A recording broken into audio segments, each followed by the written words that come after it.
a place where scholars dwell, in a city where generals stood tall, a campus embraced by water and connected by history, tradition, and academic excellence, with a spirit that is fierce and soars above.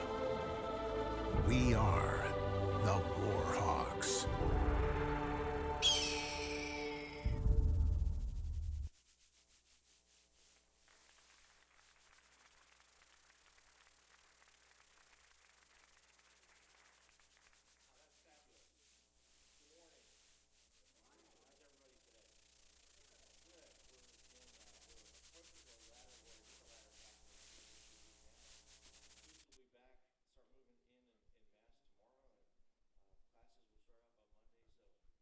Ready to start all over again, a new year, and that's one of the things that I think is really great about a university setting. Every year starts, every 9 months or every 3 months or so, we start a new semester and we start a new year each year with hope and excitement and encouragement. So I'm Eric Panny, the Vice President for Academic Affairs, and I wanted to welcome you here this morning.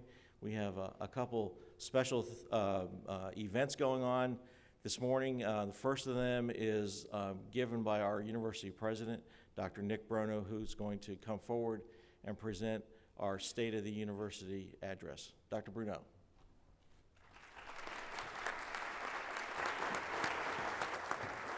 Thank you, Eric. Good morning, everyone, and thank you for taking time to come by and listen to the many accomplishments and status of our great university, to which you are the foundation, and of course those that make all of the vision and dreams that we have for this institution and our students happen. I want to begin by recognizing some special guests here today. First of all, we have Senator Mike Walsworth is with us, one of our representatives and an alum. Representative Jay Morris, who is also represents the Monroe area and is one of our Northeast delegation. Thank them for taking time. Most of our delegation, or a significant number of them, are in Baton Rouge today for bond commission. And of course, I sent them with a message of what we needed. And hopefully they'll hear that next month as they start doling out the small portion of capital outlay money. But we'll talk more about that later. We also have members of the ULM affiliated corporations. That's our Development Foundation academic side. Would you please stand and be recognized, those of you who are here? Yeah. Okay, thank you. We also have the president and the president-elect of our athletic foundation. If you'll please stand, gentlemen. Thank you. And of course, I certainly want to recognize our awards of excellence to our faculty and staff who are receiving those awards a little later on in our program. If you'll stand and be recognized. Thank you.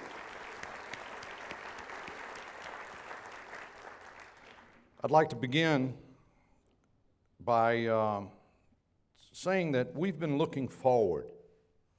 We've all looked forward over the last several years. I've said yesterday at the faculty luncheon and the day before at the staff luncheon that this is my fourth presentation to you at the beginning of the fall semester as I celebrate my 5th anniversary in November of being your president. And during that whole time, we've had little opportunity to look back, and we've had more cause to look forward, to build upon the traditions and the history of this institution and to make the difficult decisions that were necessary to get us through what has been the most difficult economic times in the history of this state and certainly for higher education. Today, the tone is different. We do have a respite from the recurring budget reductions that have plagued us over the last 6 years. And I want to share with you many of the positives that have occurred through your efforts and commitment to this institution, and more importantly, the students of this university. And it is beginning to show. So let's begin by talking about our academic and faculty excellence that we've experienced. Oh, I'm supposed to start. Okay.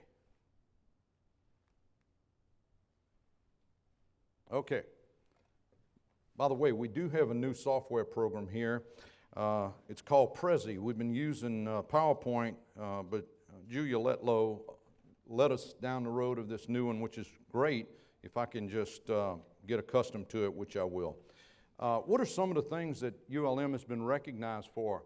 First of all, for the first time in its history, it was recognized as a Tier 1 university. That's significant, to be recognized with some of the better universities in the country. Internships. The preparation of our students to go into the workforce and work ready, as is referred to in the business vernacular, the 2,247 of our students participated in some form of internship. That's almost 25% of our student population. And we're submitting a proposal today that, if successful, could provide another 200 to 400 for our students, which would include a very attractive salary and partial scholarships for those 200 to 400 students. And I'll keep you posted on that. I'm not at liberty to discuss it at this point. Health sciences, we continue to talk about, and it becomes somewhat, I guess we may at times take it for granted, but some of the best, if not the best, rates of passage on the licensure exam in the state and the country. In most of those licensure programs, those exam passage rates have reached 100% for over a decade. Our nursing program last year was ranked as one of the top in the country. And pharmacy continues to rank among the country's best, being the only state-funded one. So our 11 health sciences continue to be the flagship of the university. However, we also see the growth and the recognitions being bestowed upon our other programs. For example, in arts, education, and science, the Hawkeye, our student publication newspaper, had 3 college media awards, 3 of the top media awards this year, including first place in the best radio promo in the country. It's faculty-led and student-engaged. Very significant recognition. Math and English began pilot programs to help those students that were not fully prepared, in which we did not see a great deal of success in those students progressing to their other courses.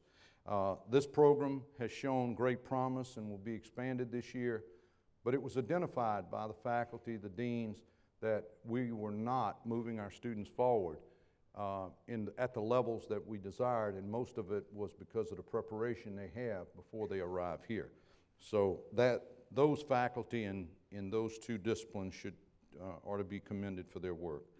And EULM, if you'll recall, last year we separated it into a separate division, and its success and growth is progressing very nicely, as we had hoped it would. And this program will complement our face-to-face programs, and it is in a constant state of adjustment and revision as the needs demand. We're happy again to add a new cadre of faculty and staff, and I would like them to all stand if they're here, just to get the recognition. Faculty and staff that were not here last year, if you will stand.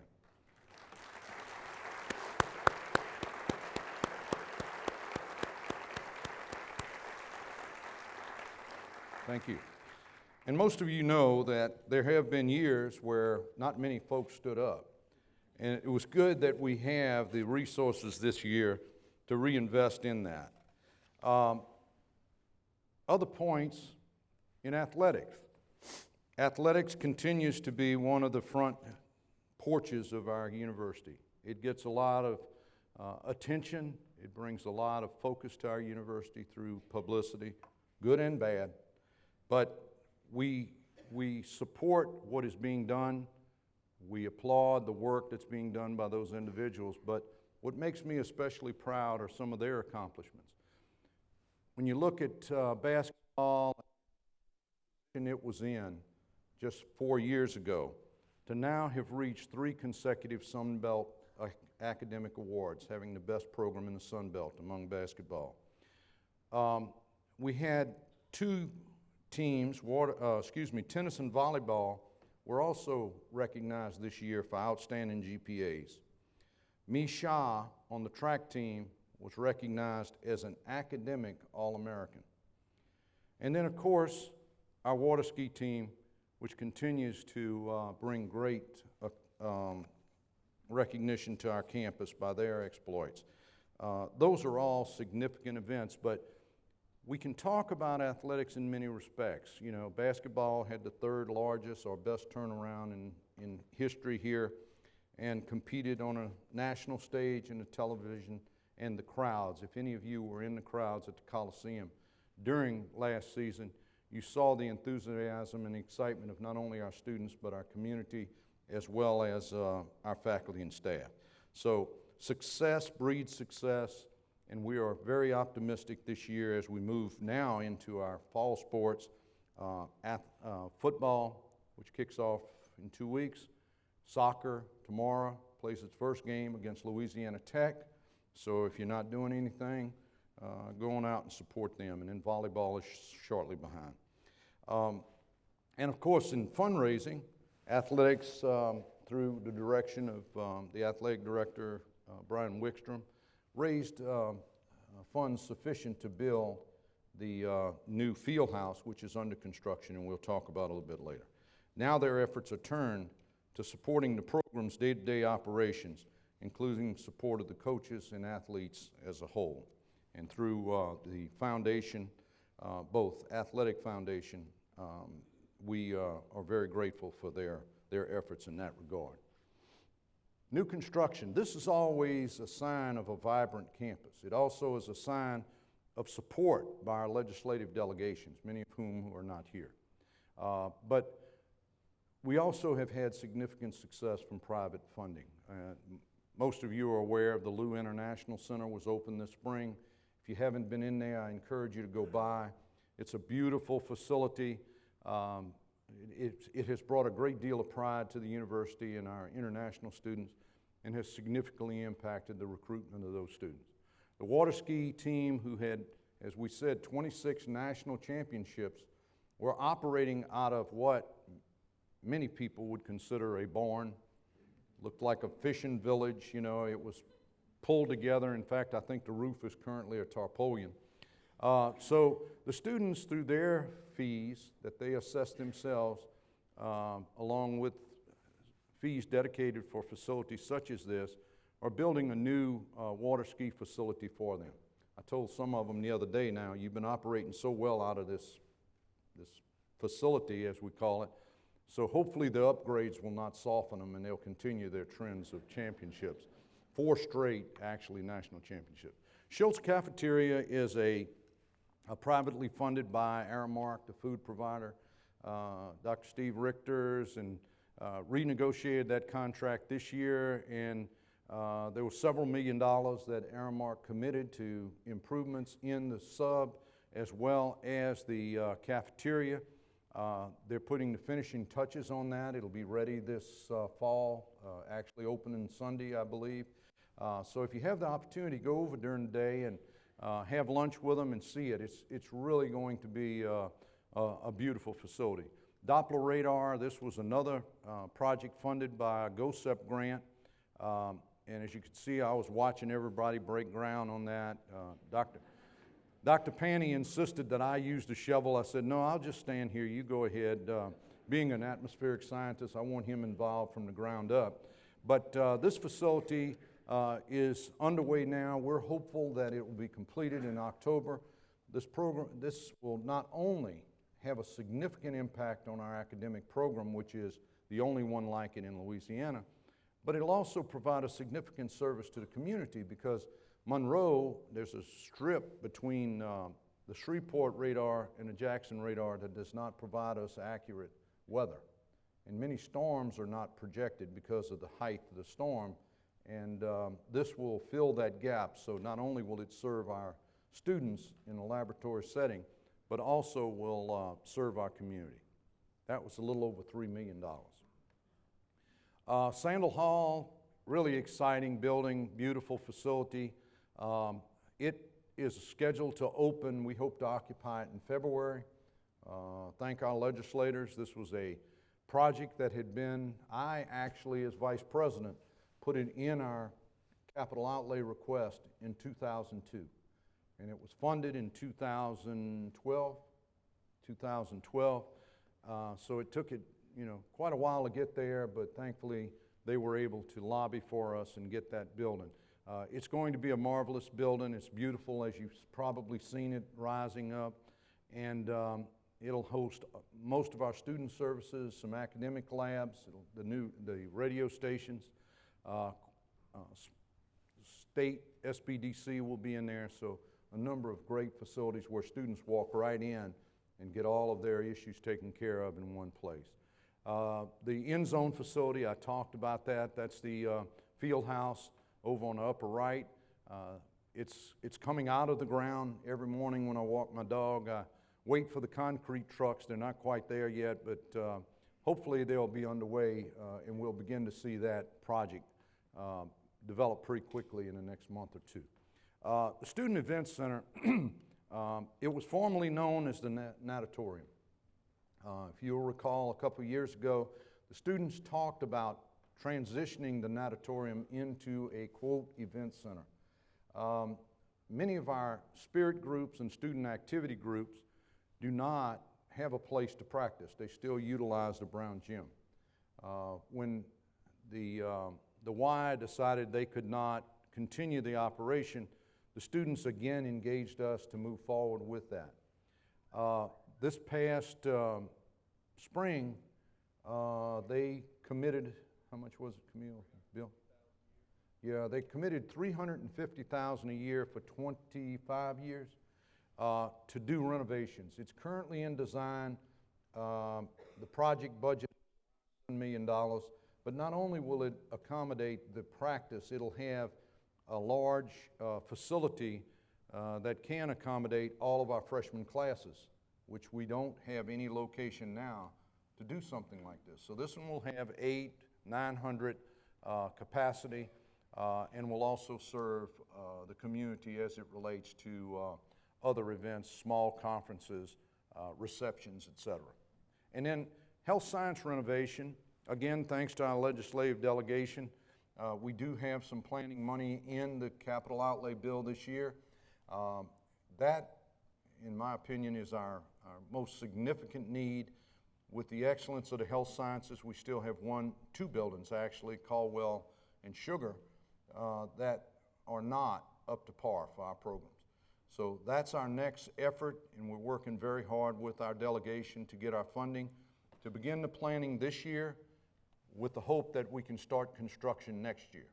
And of course, with construction comes inconvenience. So it's a good, bad scenario. It'll be good if we get the money. We'll be moving into the future with new facilities that are state-of-the-art. The bad, a lot of people are going to be moved, and that usually creates some stress. But progress does cost that, but I'm so pleased with our capital improvements in this campus, and they're well-deserved by everyone who resides here. One of my favorite topics, as you know, over the years, the discussion of students, to recruit better prepared students, to retain more students. We've not had a good record of retention over the years. It has varied up and down, much of which was a result of not seeking the most academically prepared students. And we changed that in the fall of 2012. And every year those numbers have gotten better, and I'll share with you some of the statistics. But this statistic right here could be the most significant as far as student development and the measure of a university's success that there can be, and that's retention. It's very difficult to continue to recruit a large number of students each semester and then lose, 30% of them by the next year. Beginning of the year, I set a goal of a 5% increase in retention over the next 2 or 3 years. Dr. Steve Richter's led it, Dr. Panny, all of the divisions of the university were involved, the deans, the departments, the school directors. And preliminarily, right now, compared to last year at this time, our retention rate is 75%. So I think you need to give yourselves a hand because everyone in here had something to do with it. Those of you who were seated here last year, remember that I said if we can increase our retention rate and hold it, that it could translate to as much as $2.5 to $3 million over a 4-year period. We're on track for that. And that is taking our own destiny in our hands and making those things happen. We cannot influence a bad economy. We cannot influence what transpires at the legislature or the Board of Regents or any of the other areas as it relates to funding from the state. But we can address issues that are in our control. So, as we move into, and I'll give some long-range goals that we've talked about and we'll share, but this number right here, that's about 85 students in the freshman class of last year. And 85 students with about a $7,000 tuition, although it's all not tuition, there's some fees in there, is in the neighborhood of $600,000. That if those numbers hold throughout this academic year, will generate about $600,000 more in revenues than we would have last year under those retention percentages. Other things that is, it's just amazing. It appears this freshman class will total approximately 1,360 students, each year since 2012, the freshman class has gotten better. It's gotten better in its standardized test scores as well as their GPAs. And this year is no different. The number of presidential scholars, ACTs, and 4.0 GPAs coming to ULM is higher than they've ever been. The ACT average score is 22.9, which exceeds the average in the state as well as nationally. 30-plus ACT scores, we have over 70 students who will be entering our university Monday. The average GPA, 3.5 for this freshman class. And 120 have a 4.0. Scholarships awarded based on academic achievement there's 700 students who have received some sort of academic scholarship, more than 50% of the class. And all of this continues to be the result of the faculty and staff's efforts, the excellence that these students are seeing. Universities are no different than any business. That if customers go to a business, and we don't like referring to our students as a customer, but they are. If you go to a business and you have a good experience, you're going to tell your friends. And your friends are going to tell their friends. And in the case of highly qualified, academically prepared students, they kind of hang out together. And they go home, and we're seeing schools that 4 years ago we had no students that are now sending us students every year in larger numbers. The Shreveport-Bossier area was the largest gain of all of our regions this year in new students. Alexandria-Pineville, and even South Louisiana. International students are growing as well as out of state. So your efforts, your work, your commitment is paying off by better students coming to a great university, and the end result is we will have more resources, we'll have more work-ready students that'll go into those high-demand jobs that are prevalent both here in Monroe as well as in Louisiana as a whole. Graduation rates. Legislators know that down in Baton Rouge, throughout the last few years, there's been a lot of emphasis on graduation rate, the GRAD Act. Well, in 6 years, you can see that our graduation rate has improved by almost a third. And again, that all comes back to academically prepared students, committed faculty, and strong support services will produce that. I expect that this rate will continue to grow based upon the students that we entered in 2012. This 2009 cohort, we still have 2 years of cohort before we get to the point that where we began to enforce our admission standards much more stringently. So we're looking for the 2012 cohort to start showing up in the next 2 to 3 years. But we are finding students are completing faster as a result of dual enrollment and students being focused on completing their degrees. And hopefully you've seen that in your classroom with students who are more committed to the academic pursuit of their goals. Here we go on budget update. Well, guess what? Well, let's talk about the community and what we contribute. Now, this is used as economic impact and community. These are direct services to our community here in Monroe and the surrounding areas that sometimes go unnoticed. That this university, not only on the economic impact of the dollars that you and your friends and your family spend as well as guests to the campus, but this is direct services, health services, over almost 41,000 clients in our clinics that are very low-cost clinics, and that includes speech-language pathology, it's dental hygiene, counseling clinics, et cetera, and there's others. And that value is about $13.5 million. Business services, again, clients from consulting and assistance by our schools, $1.5 million. The internships I mentioned, but that's a $13.6 million value to our community.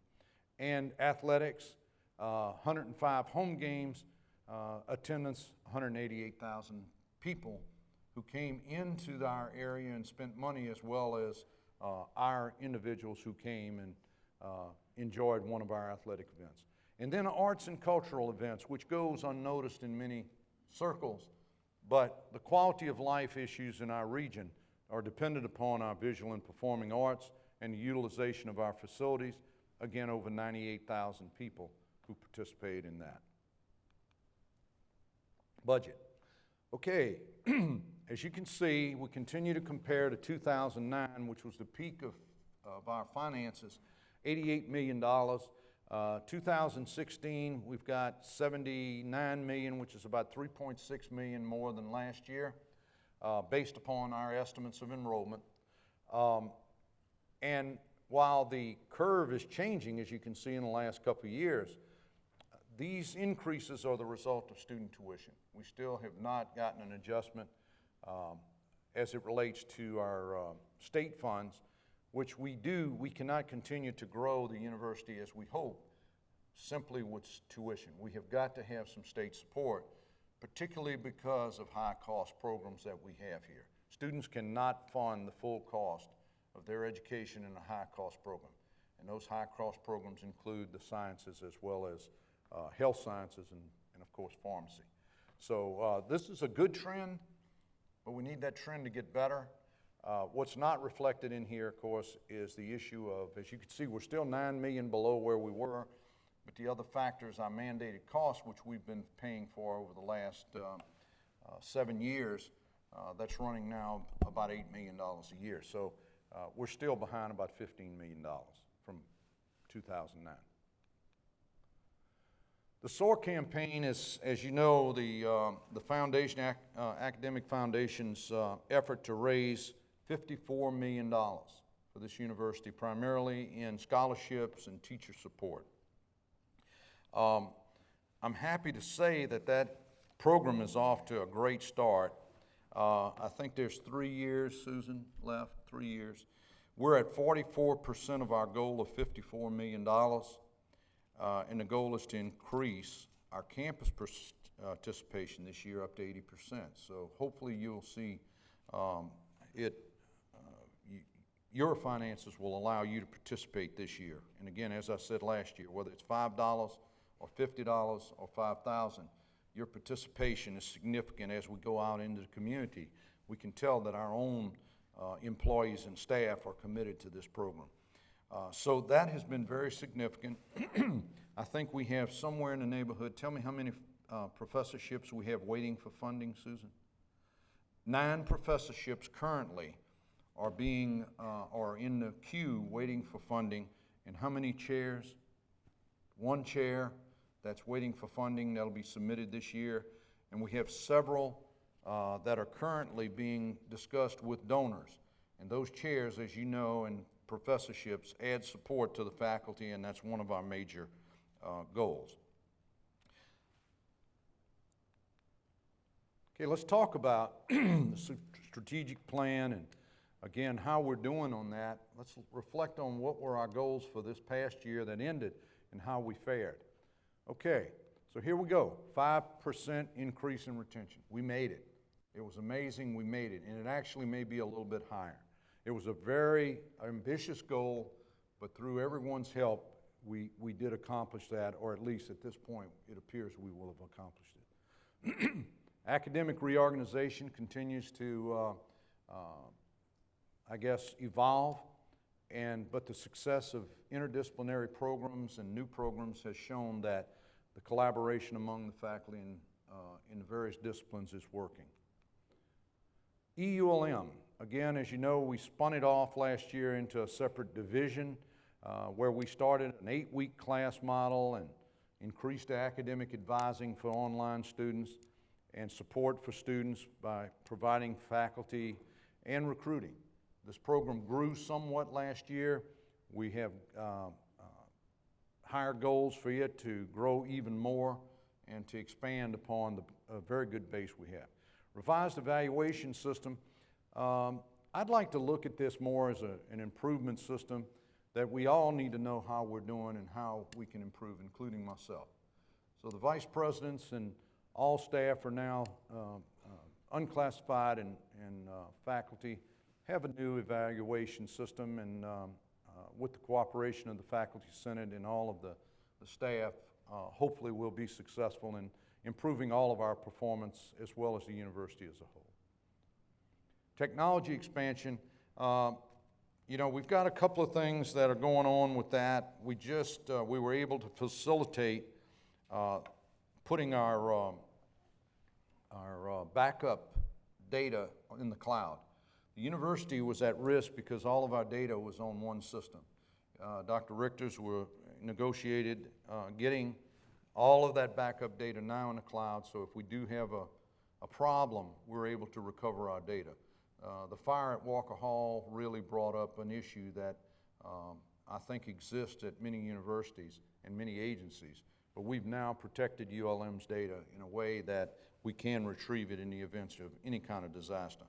Also, shortly we'll be converting Office 365, which I'm hearing is really pretty significant change at the beginning of September.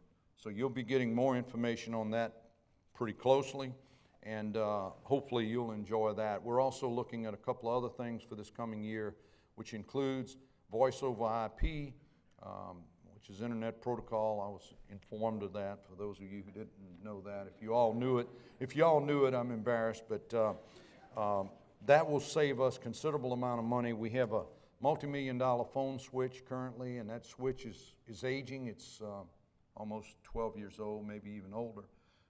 But to have voice over IP will allow us to use our internet lines to provide phone service at a much less costly basis. And then last, to increase private funding for athletics, and that was done, again, this year. The focus is on our operations, and now the facilities in many cases have been addressed as the result of those fundraising efforts. Okay, let's talk about 15-16, because this is what excites me about where we really have a lot of potential.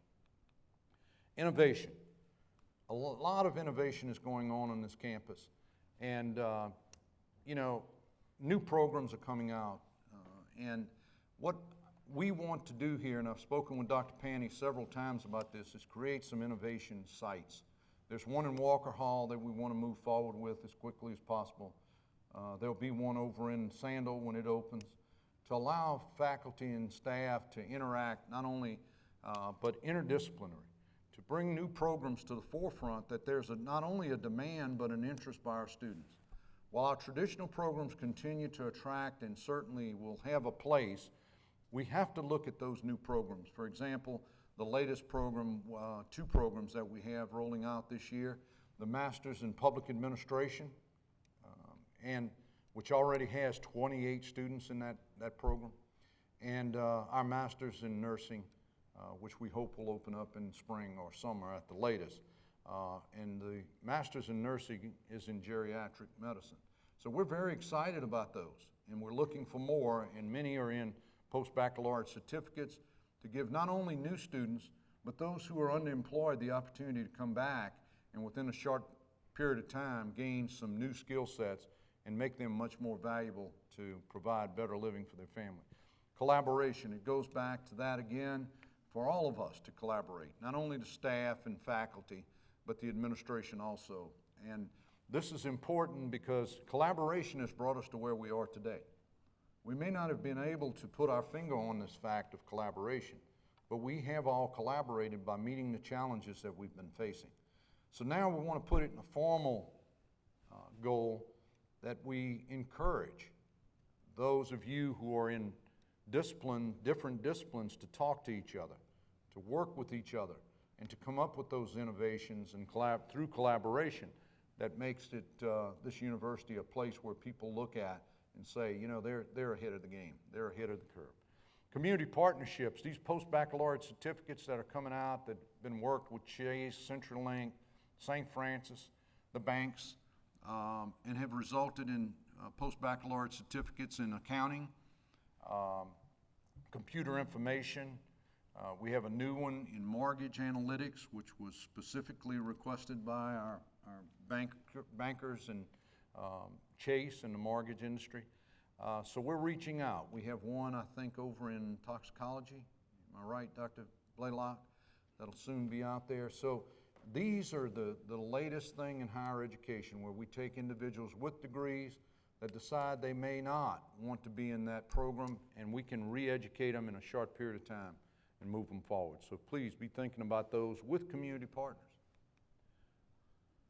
STEM, this is an initiative that we want to start off this year. This university is approaching 70% women. Yet, while we have a majority of women in our health sciences, in our other STEM programs, we don't. So we want to begin the work, and Dr. Panny has been asked to bring the deans and the groups together to focus on the increase of women in STEM programs.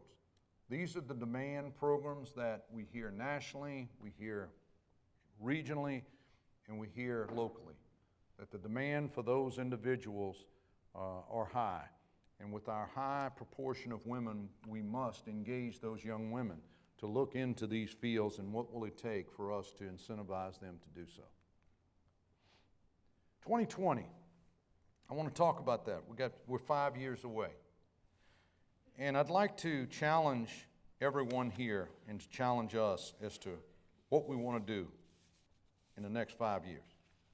Well, this is what I would like to do, and I'd like us all to join hands and make sure we achieve these goals.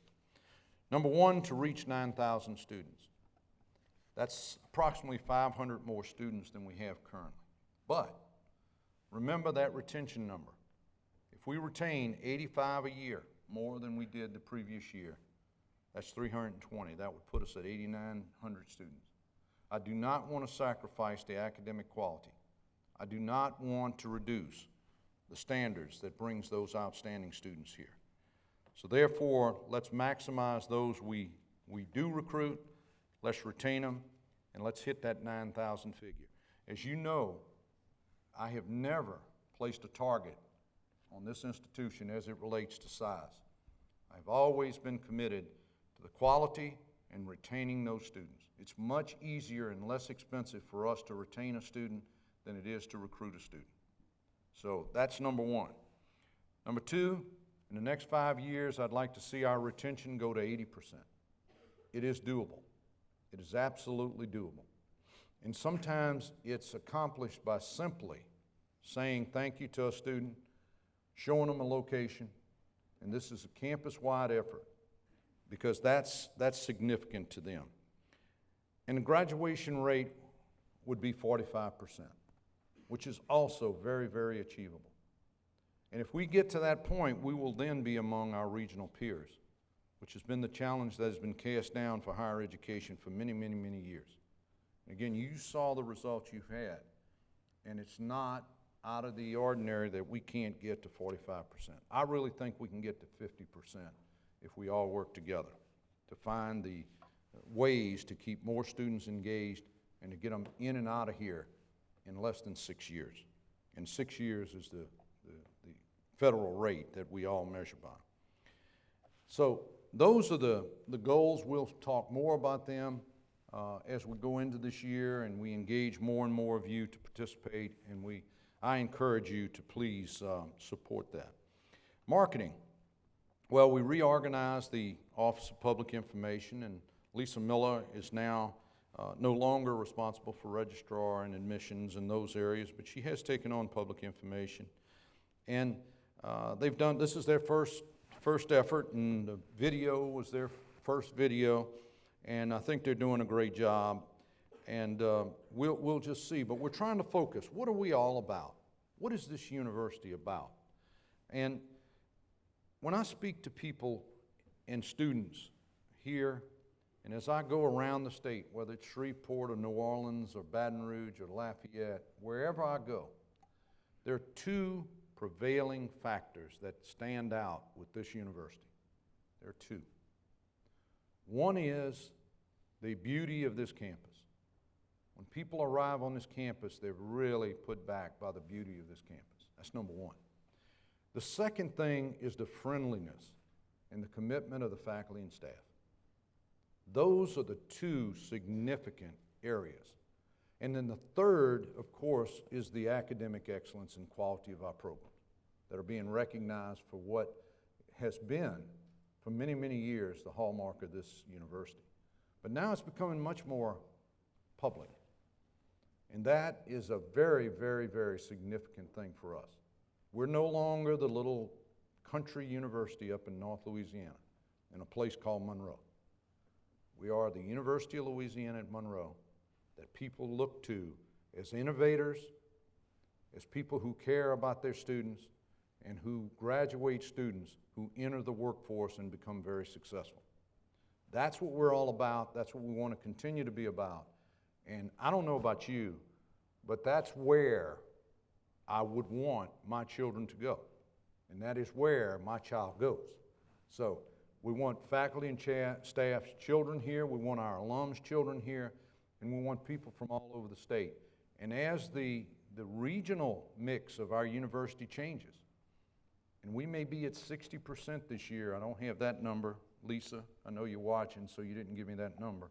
Lisa's on a trip today, so she wasn't here. But generally, I think we've been running about 54% out of region. That may run up to 58 or 60%, which also says, you know, people from outside of this area are starting to look at our university. Okay, and so the theme that the public information and our promotional people have come up with is take flight. That it's time for us to take flight. And we want our students and our faculty to staff to show that we've taken flight by all of the accomplishments, all the recognitions, all of the services, all of the commitment, everything that makes this university what it is. I am just thrilled to continue to serve in this role. And we've had some tough times, there is no question. And we have weathered those storms. We will weather those that will face us in the future.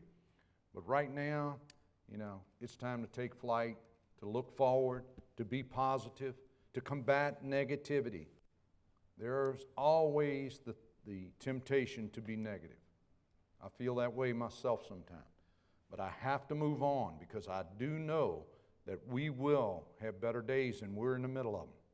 So you have done an amazing job. This university has dealt with adversity better than any I know. And those who were in Faculty Senate, Paul Sylvester, I don't know if he's here, and Josh Stockley, and now Dr. Gisson-Danner, as you meet with your colleagues across the state, I think you'll confirm that. As others wonder what's going on, we know where we're going. And we're continuing to make accomplishments and recognitions both in our faculty as well as our students. So thank you so much for your time and your commitment to this great university. And I'll take a minute and try to answer some questions. So thank you again.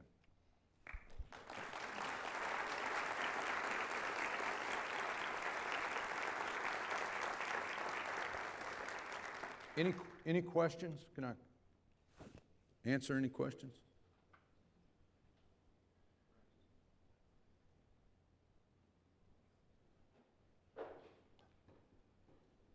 No questions?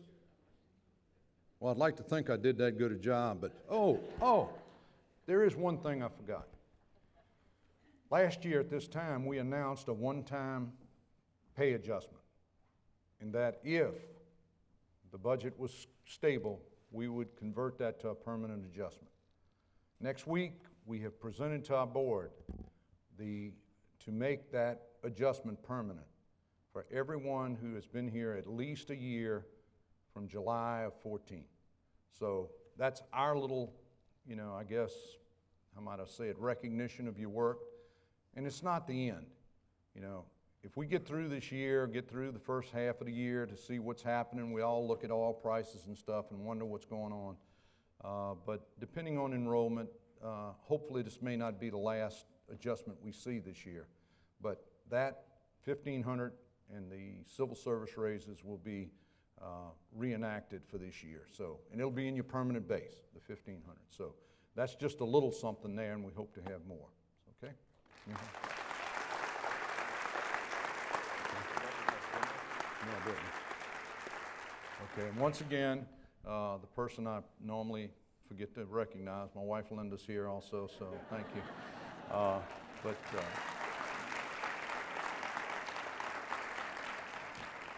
I really don't know how I do that, but thank you, Dr. Penny and Camille, for reminding me of that. Okay, no questions. We'll go to recognizing some of our faculty who displayed that excellence. Okay, it's all yours. Oh. Yeah. I just would like to mention three things before we move on to the second phase. First, there is a lot of good stuff that's going on at this university, and that can't occur without the work that you do. We've been pushing hard for many, many years, and it's paying off. I want to thank you for the work that you've done, and I would like to ask that you give yourselves a round of applause for that work.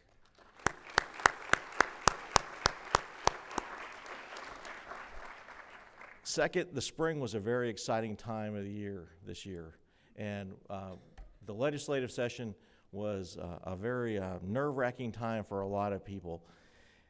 Senator Thompson just came in, I see. He and Senator Walsworth and Representative Morris were so instrumental in helping higher education get through the session, not just unscathed, but a little better off than we were before. We want to thank them for their work. In fact, the entire legislative delegation in Northeast Louisiana received high marks for their support of higher education. Not from some quarters, but at least from us. We do appreciate that work.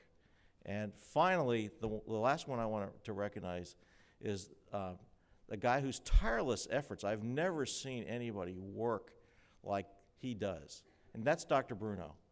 This man is busy so much.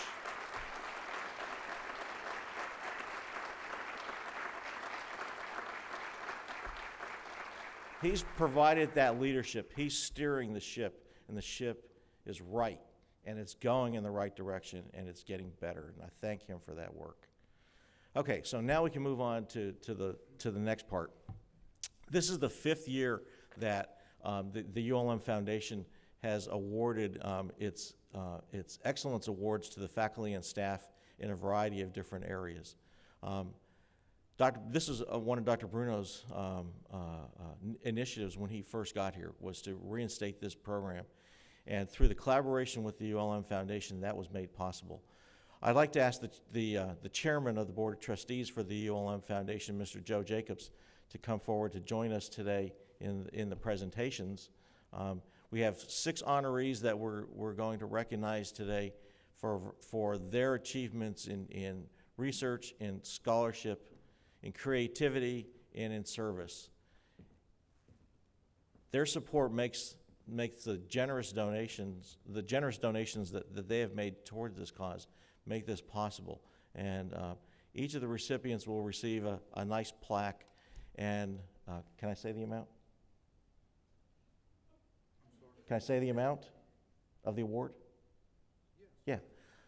$3,000. Each of the recipients will receive a check for $3,000 because of the commitment made by the ULM Foundation. So without further ado, I'd like to get going on the recognition. The first is our award for excellence in research. Our Foundation Award for Excellence in Research goes to someone who has spent his career looking for solutions to the world's most complicated medical issues.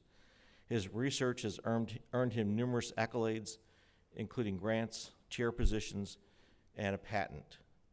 One of his colleagues called him a world-class cancer scientist who takes great pride in training his postdoctoral fellows, his graduate students, and ensuring that they become highly productive and independent research scientists. Many of his peers commend his ability to establish connections and collaborations with scientists across the nation and indeed across the world. His funding totals $1.2 million and comes from prestigious entities like the National Institutes for Health, the National Cancer Institute, the Louisiana Biomedical Research Network, and a variety of other areas. He gives back to his academic community. He takes time to review others' works, their manuscripts. He participates in editorial boards and helps with research grant evaluations, as well as with the Susan G. Komen Foundation. It's my pleasure to recognize today our Foundation of Excellence Award winner for research excellence, and that's Dr. Yangyu Liu, Associate Professor of Pharmacology. Dr. Liu, would you come forward, please?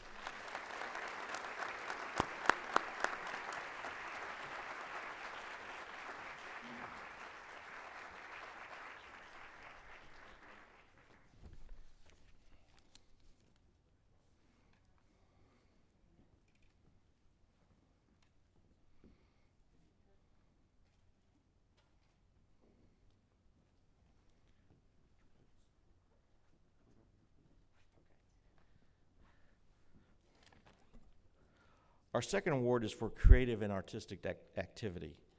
In the humanities, creative and artistic people are seen as the foundation of the field. The winner of this award is one of those people, someone who takes his abilities and creates a better community for his peers, for our students, and for our university. This person has served our university for 15 years as a leader in the liberal arts. He's a sought-after teacher of poetry and creative writing, and was nominated to be Louisiana's Poet Laureate in 2002. His colleagues say that he teaches students about why they should want to learn, and that his lesson is an endowment of a lifelong gift. He's the co-founder of the nationally and internationally known anthology Monroe, and has held many posts as an editor, poet, and teacher. His work within the community has also been touted. He created a reading series called Beer and Bards, which allows students and local writers to read their work at a local pub among friends and like-minded individuals. You know, what can I say? Beer and Bards, that's, entirely appropriate. His dedication to the humanities, writing, poetry, and the art of teaching are what make him one of the university's most respected faculty members. Let's give a round of applause to Jack Heflin, Professor of English, and the winner of the Foundation Award for Excellence in Creative and Artistic Activity.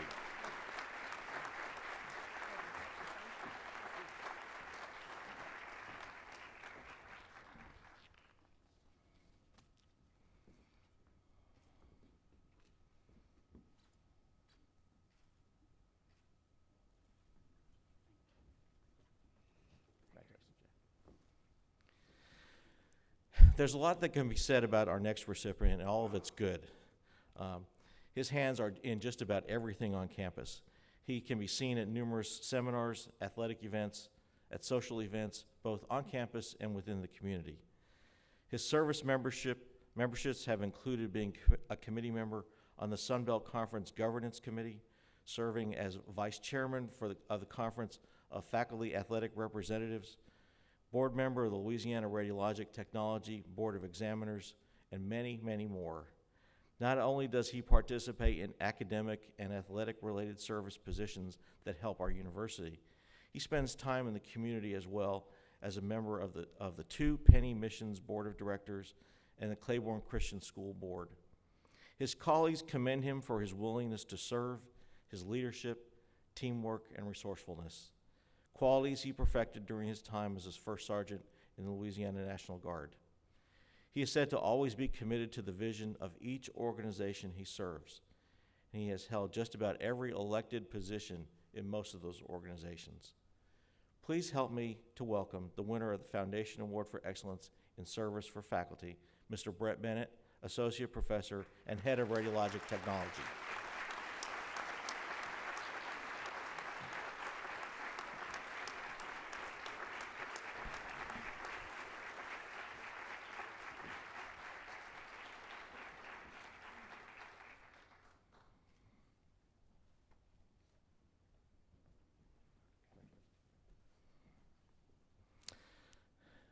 Our awardee for excellence in teaching goes to a professor whose colleagues call him an enthusiastic, interesting, and passionate teacher who enjoys being in the classroom and thrives from the positive energy he generates among his students.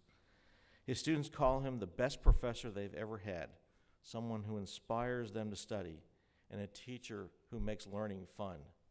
His spiderweb method makes him a facilitator within the classroom with a network of concepts and knowledge available to his students. He views teaching as a social activity that requires him to be physically and emotionally involved in conveying his subject matter. He is hands-on and interactive and uses various technologies to keep his students informed and engaged. He enjoys sharing and creating ideas to make platforms and classes more student-friendly, and he conducts workshops and seminars and mentors graduate students in research and scholarship. As one of his former students said, he continues to enrich the academic and research endeavors of ULM. Please welcome Associate Professor of Biology, Dr. Joydeep Bhattacharjee, winner of the Foundation Award for Excellence in Teaching.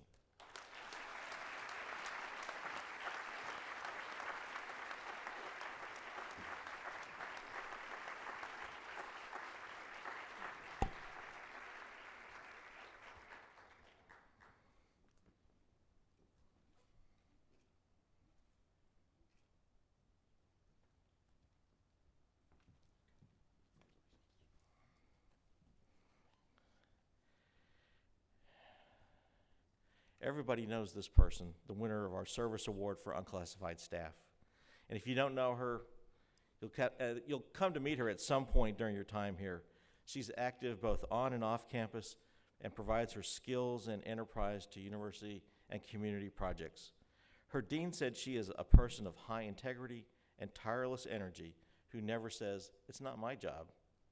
She devotes countless hours to civic organizations, including serving on the board of directors for the Northeast Louisiana Arts Council and as the co-chair of Play Festival, a free event focused on the practice of yoga and taking positive steps to improve the health of the community. She helped facilitate the move of an entire college to Walker Hall and was one of the first to step up after the tornadoes last October. One of her Arts Council colleagues said she takes her vocation seriously and is one of the most gifted volunteers he has ever encountered. She has valuable insight and can apply her skills to any and every situation. Help me congratulate the winner of the Foundation Award for Excellence in Service for the Unclassified Staff, Aurelie Castillo, Facilities Manager and Coordinator of Marketing and Development for the College of Arts, Education, and Sciences.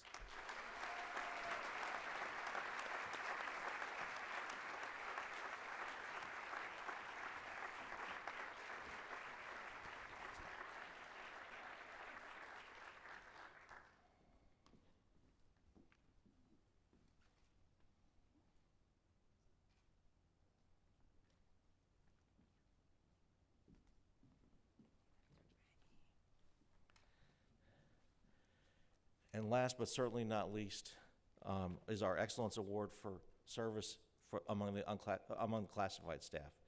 Our winner is someone who's been at this university 33 years, and I count her among my go-to people. If I need a question answered, if I need something done, I know that she'll do that. She has led departments by assisting and facilitating daily operations, providing the rare service of being all things to all people. She's reliable, dedicated, and upbeat. She has the ability to communicate with angry or frustrated students and enthusiastically embraces change. She's helped students find the right program and has guided them through the admission process in her college. As I said before, she is the go-to person for many professors when they need help, advice, or just a smile. She's an active member of True Vine Baptist Church and spends her time volunteering within the community. I'm proud to present the Foundation Award for Excellence in Service, the classified staff winner, Ms. Barbara Pugh, Administrative Assistant for the School of Education.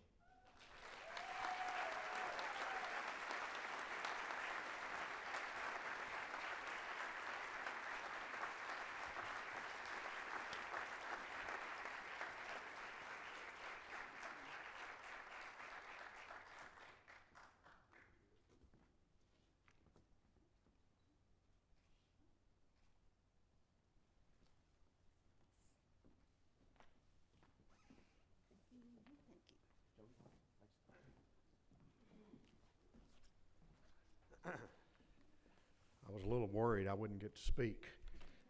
As most of you that know me, I'm actually kind of bashful and dreading this, but I wanted to say a few words.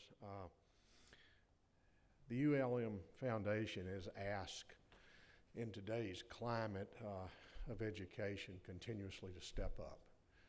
Our commitment to you and to the students here and to the administration is that we are and we will. We are in the process of raising twice the amount of money that we were told that we could raise 3 years ago. We're on track. The money is for you and for students. And I'd just like to say to you who have contributed your time, your talents, and a lot of you actually give back to the ULM Foundation, your treasure. We appreciate you and thank you for all that you do, and you certainly deserve another round of applause. So at this time, I'd like to thank all of the faculty that's here and everybody in staff, if that's okay.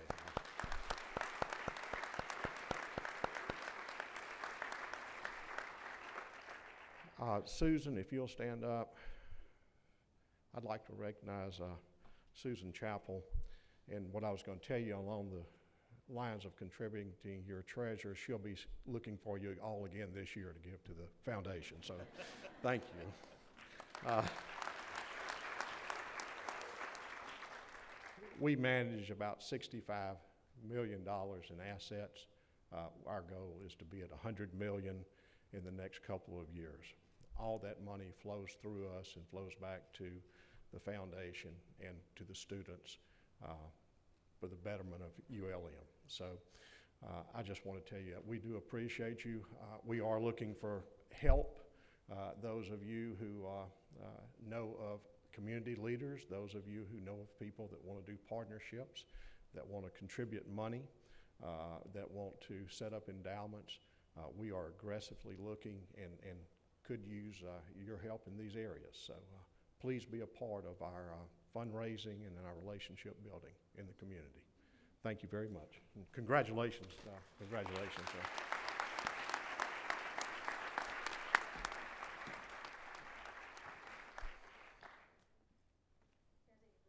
Yeah.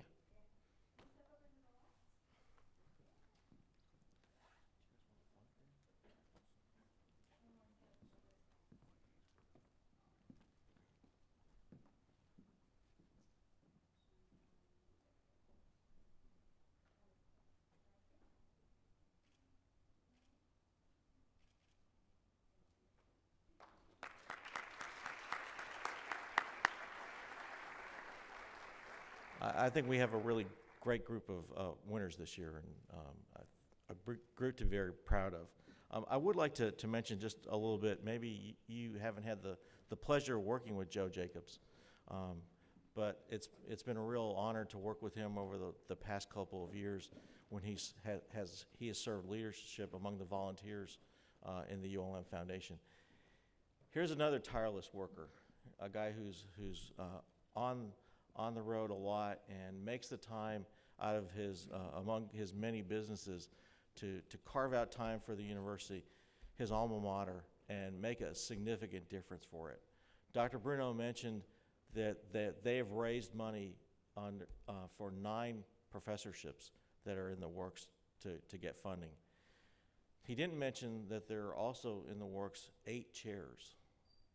And these endowed chairs are the foundation, the development officers, the foundation board of trustees are all out there working to generate the funds necessary to establish those endowments that are going to pay off with extra resources for the faculty members that are awarded those positions. So they're working very tirelessly to help all of us and create the resources that are necessary to keep the university progressing forward. We heard a lot of good news today. I hope you'll take that news and you'll go out and spread the good word about what's happening at ULM. Tell people at church, tell people in your neighborhood, tell people in the supermarket. Tell them about the good things that are happening here.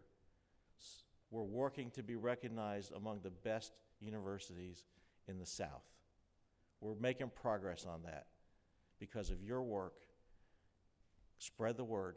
Let people know about it. We're ending today. There's a lot of work to go on for the next semester. Go out there and get ready. There's a lot of activities today as part of University Week. I encourage you to go and find something that interests you and join in it. Academic Affairs talk this afternoon at 3 o'clock. I'll be there, so if you have questions you want to ask me about, I'll be glad to answer them at that point. With that, I think all the events are concluded for today, and I want to thank you for taking the time to be here. If you're on the internet, for watching this while you're multitasking and working. So thanks a lot. Have a good fall semester. I'll see you on campus.